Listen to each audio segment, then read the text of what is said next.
Hello student. तो पिछले term में हम लोगों ने डिस्कस किया था ब्लड ग्रुप के रिगार्डिंग।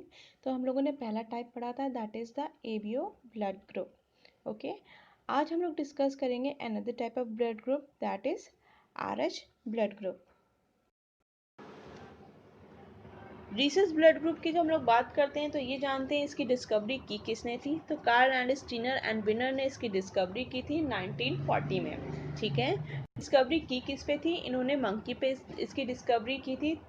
मंकी की स्पीशीज क्या थी? रीसस मंकी था, इसलिए इसका नाम जो है, इस ब्लड ग्रुप का नाम रीसस है। ठीक है, तो बेसिकली इन्होंने जो है, जो मंकी था उसकी जो है आरबीसी को विड्रॉ आउट किया। ठीक है, और वहाँ पर ये देखा कि जो आरबीसी का जो सरफेस है, ठीक है, आरबीसी के सरफेस पे कुछ और एंटीजन्स पाए गए। ठीक है, इस तरह से स्ट्रक्चर्स पाए गए। इस स्ट्रक्चर का नाम इन्होंने क्या दे दिया गया? D antigen. ठीक है, हम ये जानते हैं कि वहाँ पर एंटीजन ए बी भी पाए जाते हैं, नहीं भी पाए जाते हैं सरफेस पे, बट इन्होंने ये देखा कि कुछ और भी जो टाइप के स्ट्रक्चर्स जो है यहाँ पर प्रेजेंट रहते हैं। तो इन स्ट्रक्चर को इन्होंने क्या बोल दिया? D antigen. डी एंटीजन कह लीजिए, या फिर आर एच एंटीजन बोल दीजिए, या फिर आर एच फैक्टर बोल दीजिए। ठीक है, एवरीथिंग इज सेम। सो पहला पॉइंट यही कहता है कि जो आरबीसी है, ठीक है, दैट पोजेसेस अनदर एंटीजन, जिसको इन्होंने नाम दिया आर एच फैक्टर या डी एंटीजन। ठीक है, नेक्स्ट अगर देखा जाए कि नेक्स्ट पॉइंट देखेंगे कि जो इंडिविजुअल है, अगर उसमें जो है डी एंटीजन उसकी आरबीसी के सरफेस पे पाए जाते हैं तो उसको आर एच पॉजिटिव कहा जाता है। और इंडिविजुअल जिसमें जो है जो डी एंटीजन है वो लैक होते हैं, मतलब एब्सेंट होते हैं आरबीसी के सरफेस पे, तो उनको हम लोग बोलते हैं आर एच नेगेटिव। ठीक है, हम ये ओवरऑल ये कह सकते हैं ह्यूमन का जो ब्लड ग्रुप होता है, ठीक है, अगर उनमें डी एंटीजन पाए जाते हैं तो जो है, जो ब्लड ग्रुप होता है वो क्या होगा? अगर क्या होगा? आर एच पॉजिटिव होगा। ठीक है, ब्लड ग्रुप में अगर आप देखेंगे कि जो है डी एंटीजन एब्सेंट रहते हैं, ठीक है, तो वो क्या होंगे? वो आर एच नेगेटिव होंगे।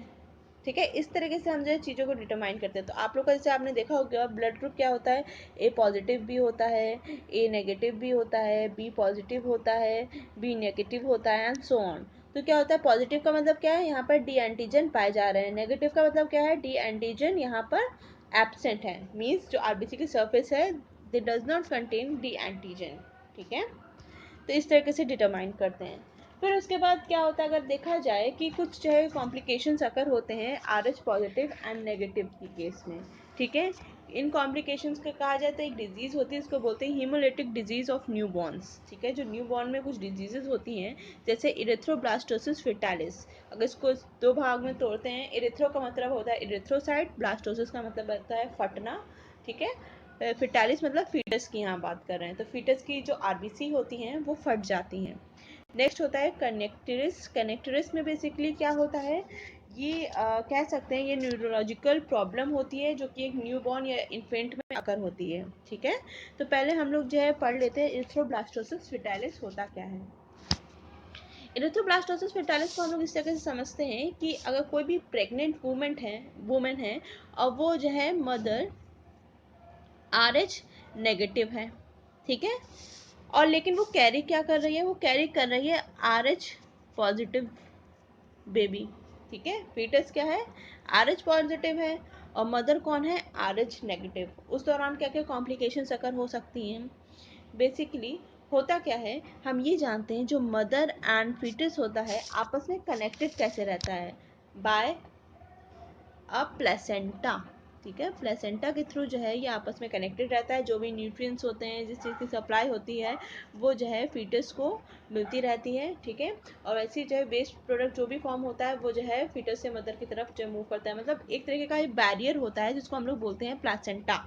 ठीक है, नेक्स्ट अगर देखा जाए कि होता क्या है, अब हमने ये देखा आर एच पॉजिटिव है और ये आर एच नेगेटिव है। आर एच नेगेटिव है मीन्स यहाँ पर डी एंटीजन एब्सेंट है मदर के ब्लड में। अगर ये आर एच पॉजिटिव है तो यहाँ पर डी एंटीजन पाए जाते हैं। ठीक है, तो पहली जो प्रेगनेंसी होती है यूजुअली वो नॉर्मल होती है। क्यों नॉर्मल होती है? क्योंकि ये जो है आर एच जो एंटीजन होता है वो पास नहीं कर सकते हैं, ठीक है, फीटस के ब्लड से मदर में। ठीक है, क्योंकि किसकी वजह से, क्योंकि यहाँ पर जो है क्या प्रेजेंट है, हमारा प्लेसेंटा बैरियर प्रेजेंट है, जिसकी वजह से जो फीटस का जो ब्लड है वो मदर में पास नहीं हो सकता है। लेकिन होता क्या है, डिलीवरी के दौरान जो RH एंटीजन होता है, ठीक है, वो फीटस का, वो किससे मिल जाता है, डिलीवरी के दौरान ये मिल जाता है या कह दो लीक हो जाता है मदर के ब्लड में। ठीक है, जब मदर के ब्लड में जब लीक हो जाएगा तो ये क्या करेगा, अब ये जो है, अब यहाँ पर डी एंटीजन तो पाए नहीं जाते हैं, लेकिन हम जो फीटस है वहाँ पर जो है एंटीजन पाए जा रहे हैं, डी एंटीजन।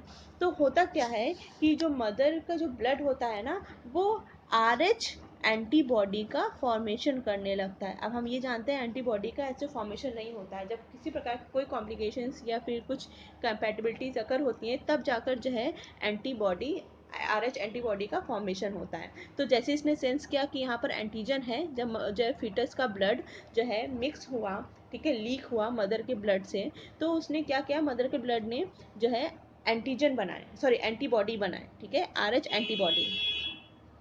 तो पहले टर्म में तो क्या होगा, ये एंटीबॉडी जो है इस एंटीजन के साथ ये ब्लड में जाएगा फीटस की, और कुछ रिएक्शन, छोटा सा रिएक्शन कॉज करेगा, ज़्यादा जो है मतलब माइल्ड कह सकते हैं, ज़्यादा जो है सिवियर केस इसमें अकर नहीं होगा। इसलिए जो पहली जो डिलीवरी होती है, ठीक है, वो नॉर्मल होती है। ठीक, अगर देखा जाए नेक्स्ट की बात किया जाए कि जो अगर नेक्स्ट टाइम जो है मदर कंसीव करती है, ठीक है, सेकेंड टाइम, तो उस दौरान जो है क्या होता है, उस दौरान ये होता है कि जो मदर हम जानते हैं क्या था, RH नेगेटिव थी, और जो और जो फीटिस होता है वो RH पॉजिटिव होता है। ठीक है, लेकिन यहाँ तो जो है डी एंटीजन नहीं होते, बट अब यहाँ पर क्या बन गया है सेकेंड टाइम, अब यहाँ पर RH एंटीबॉडी बन गई हैं। ठीक है, मदर में RH एंटीबॉडी बन गई हैं। ठीक है, तो होता क्या, अब यहाँ पर एंटीजन प्रेजेंट है, डी एंटीजन, तो ये मदर का जो ब्लड है वो जो है किस में एंटर कर जाता है, वो फीटस के ब्लड में एंटर कर जाता है। ठीक है, जिसकी वजह से क्या होता है, ये जो फीटस का जो RBC है, ठीक है, फीटस की जो RBC है वो फट जाती है। ठीक है, यहाँ पर हम कह सकते हैं, यहाँ पर जो है एंटीजन एंटीबॉडी की रिएक्शन अगर होती है, ठीक है, जिसको हम लोग बोलते हैं एग्लूटिनेशन।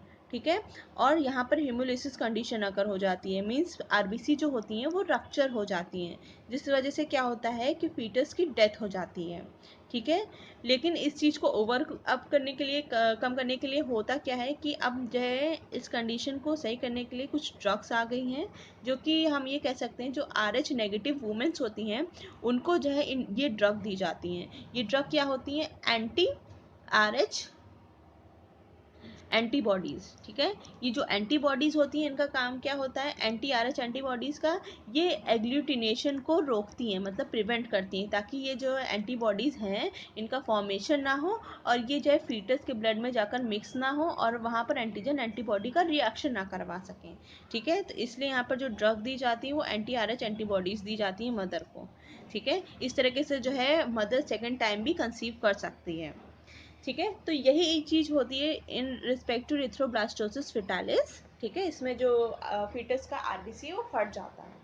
नेक्स्ट जो डिजीज़ होती है न्यूबॉर्न में, दैट इज़ कर्निक्टरिस। कर्निक्टरिस में बेसिकली क्या होता है, ये एक तरह की न्यूरोलॉजिकल प्रॉब्लम होती है, ये एग्लूटिनेशन से अकर होती है। ठीक है, मतलब एंटीजन एंटीबॉडी की जो रिएक्शन होती है उसकी वजह से जो है ये अकर होती है। ठीक, जिसकी वजह से क्या होता है, ये हीमोलिसिस की कंडीशन अकर हो जाती है। हीमोलिसिस की कंडीशन मतलब RBC रप्चर हो जाता है, और यहाँ जो हीमोग्लोबिन है वो कहाँ पर आ जाता है, हीमोग्लोबिन का लेवल जो है प्लाज्मा में बढ़ जाता है, क्योंकि प्लाज्मा में एंटर कर जाएगा तो प्लाज्मा में हीमोग्लोबिन का कंटेंट बढ़ जाता है। और जो ये इसकी वजह से क्या होता है, इसमें जो वजह से होता है हमारा जो बिलिरुबिन है उसका लेवल हाई हो जाएगा प्लाज्मा में। ठीक है, तो ये बिलिरुबिन के अंदर ये टेंडेंसी होती है, ये जो है ब्रेन में एंटर कर सकता है। ठीक है, ये बिलिरुबिन ब्रेन में एंटर कर सकता है और यहाँ पर जो ब्रेन को क्या कर सकता है, परमानेंटली डैमेज कर सकता है।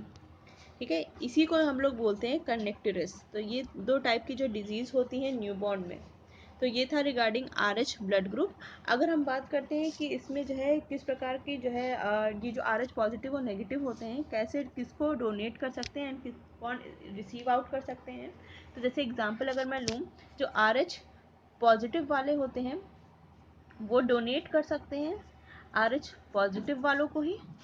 अगर RH पॉजिटिव कहा जाए किससे रिसीव कर सकते हैं ब्लड, तो ये रिसीव कर सकते हैं RH positive as well as RH negative से। जितने भी पॉजिटिव नेगेटिव होते हैं उनसे रिसीव कर सकते हैं। अगर यही केस अगर नेगेटिव के केस में देखा जाए, जो RH नेगेटिव वाले होते हैं, तो किसको डोनेट कर सकते हैं, वो डोनेट कर सकते हैं RH negative as well as RH positive वालों को दे सकते हैं। लेकिन RH नेगेटिव किससे रिसीव कर सकते हैं, अगर देखा जाए तो ये RH नेगेटिव से ही रिसीव कर सकते हैं। ठीक है, तो ये एक प्रकार की इक्वेशन होती है जो कि हम जो है सारे जितने ब्लड ग्रुप हैं उसमें जो है ऐड करके हम लोग डिटरमाइन कर सकते हैं। जैसे कि मैं O ब्लड ग्रुप की बात बताऊं तो O पॉजिटिव होता है एंड O नेगेटिव होता है। ठीक है, तो O पॉजिटिव का अगर केस देखेंगे, O पॉजिटिव वाले किसको डोनेट कर सकते हैं, तो ये डोनेट कर सकते हैं जितने भी जो है पॉजिटिव होते हैं तो उनको डोनेट कर सकते हैं। O पॉजिटिव किनसे रिसीव कर सकते हैं, तो जितने भी जो है positive, all positive as well as all negative वालों से रिसीव कर सकते हैं। और नेगेटिव का केस अगर देखते हैं तो किसको दे सकते हैं, तो जितने भी पॉजिटिव होते हैं, all positive and all negative, ठीक है, उनको डोनेट कर सकते हैं। लेकिन अगर देखा जाए किनसे ले सकते हैं ये खून O नेगेटिव वाले, तो ये ले सकते हैं सिर्फ और सिर्फ O नेगेटिव वालों से ही। ठीक है, इसलिए ये जो O नेगेटिव होता है बहुत रेयर होता है। ठीक है, और O नेगेटिव को ही हम लोग जो है क्या बोलते हैं, इनको बोलते हैं यूनिवर्सल डोनर।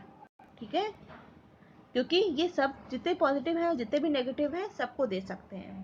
ठीक है, ये तो O पॉजिटिव और नेगेटिव की बात हुई। अगर हम जो है यही चीज़ जो है देख लेते हैं AB ब्लड ग्रुप वालों में, AB जो है अगर पॉजिटिव होगा तो किसको दे सकता है, किसको डोनेट कर सकता है, जितने भी AB पॉजिटिव वाले होते हैं उनको दे सकता है। और किनसे ले सकता है AB पॉजिटिव वाला, तो ये जो है जितने भी पॉजिटिव और जितने भी नेगेटिव होते हैं उनसे ले सकता है। ठीक है, AB नेगेटिव का केस अगर देख लेते हैं तो ये किसको डोनेट कर सकता है, जितने भी पॉजिटिव हैं और जितने भी नेगेटिव हैं उनको डोनेट कर सकता है। ठीक है, और ले किससे सकता है, ये ले सकता है जितने नेगेटिव होते हैं उनसे ये ले सकता है। इसलिए अगर आप देखेंगे OB जो पॉजिटिव होता है, ठीक है, वो जो है रिसीव कर सकता है, यूनिवर्सल रिसीवर इसलिए इसको बोला गया है क्योंकि ये जितने भी पॉजिटिव और जितने भी नेगेटिव होते हैं उनसे ये रिसीव कर सकता है। ठीक है, तो ये तो बात हो गई रिगार्डिंग द RH